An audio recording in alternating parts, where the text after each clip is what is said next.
But just moving on to the adoption piece, statistically, and this is I think there's all kinds of statistics around ERP projects and failure, but it's well documented that a lot of organizations that do fail, a lot of it is down to either a lack of commitment to change management and training, or a lack of budget to change management and training, or a lack of understanding into change management and or training. So I think the thing here is we've all seen the bell curve. We have what we call a blended learning approach, which is ironically how we're called Fudge Learn, because fudge is blended. It's a long story, but if anyone wants to talk to me about that offline, feel free. But essentially our learning assets are built in a way that we accommodate all the types of learners and types of characters and types of learning styles that exist within an organization. So from our perspective, it's a really key area in terms of the adoption piece, but moving beyond that as well, talking about how from the change piece, Nick, we can make sure that adoption is cemented. Any key comments from yourself here?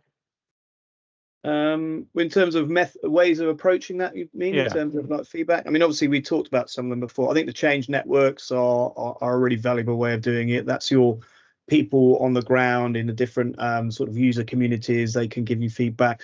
Surveys, focus groups is my favorite thing. But I think with all of this though is evaluating is the actions you do on the back of that, and making that a clear, we've talked to some people, they gave us this feedback and this is how we're tackling it, is that gives people the reassurance that you're listening and actually adapting your approach. So there are lots of different mechanism tools you use, but I think being able to connect that to the action is really, really important. Great. And Shelley, I know you've got a few words here, but I think we've got another poll after you wanted to raise, Shelley, is that correct? Yeah, so I think hopefully, here we go.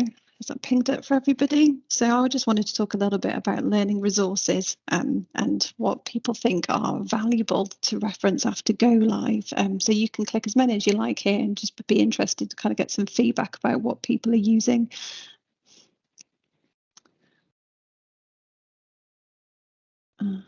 So I'm not sure if it'll let me see without me submitting my own answer.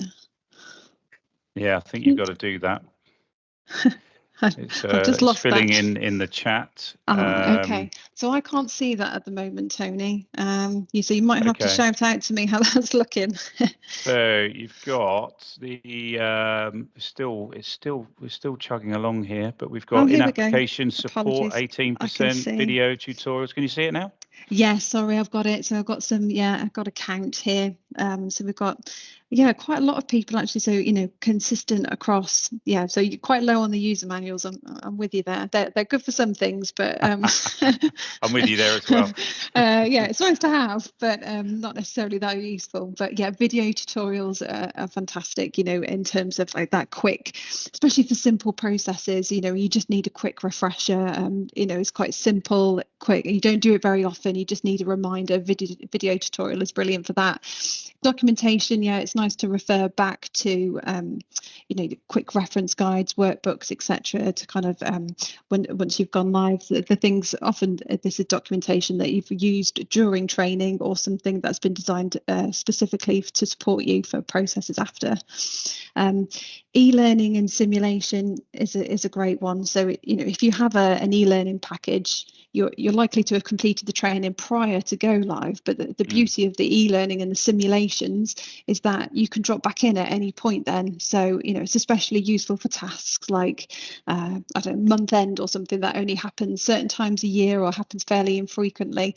You can revisit your e-learning, do a refresher, and it means that you can complete simulations, and it gives you the opportunity to kind of complete that process. You're kind of a bit of a refresher and no fear of getting it wrong in your new live system. So that's a good one.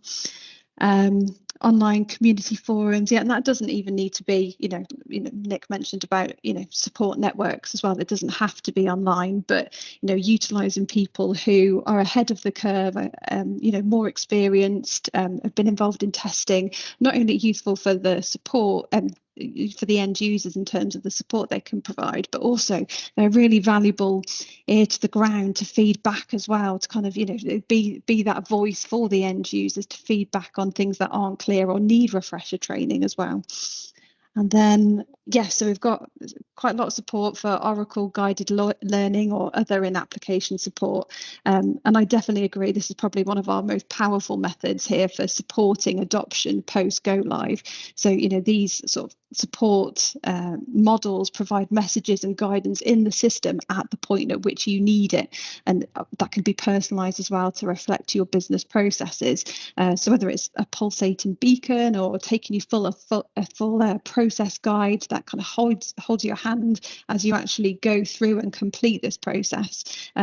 What it means is that you don't need to dig out that documentation from training. You don't need to rely on someone being there at the right time, the right place within your support network. It's all there in the system, ready at the point at which you need it. So, that's a really valuable method we found as well. So, lots of good tips. Absolutely. There. Yeah, for sure. And I think that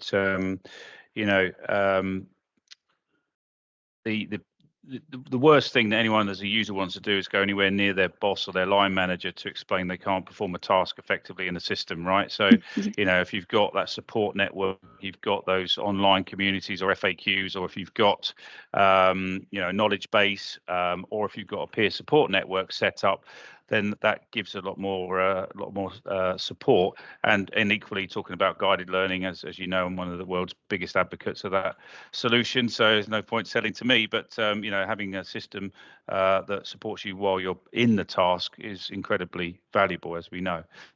I'm very much aware of time at the moment. So in terms of a summary, obviously, we've spoken about, getting stakeholder engagement. That covers all layers of the user community. Communication is key. Always communicate, continue to communicate, not just along the journey, but obviously post go live. As part of that, you will start to empower users, give them early sight of the system, give them early sight of their processes, talk about how roles might be changing and tasks within those to alleviate those fears that you've spoken about. Collaborating, not just from the change in the training teams, but the program teams, the business teams. This has all got to come into one entire set of collaboration.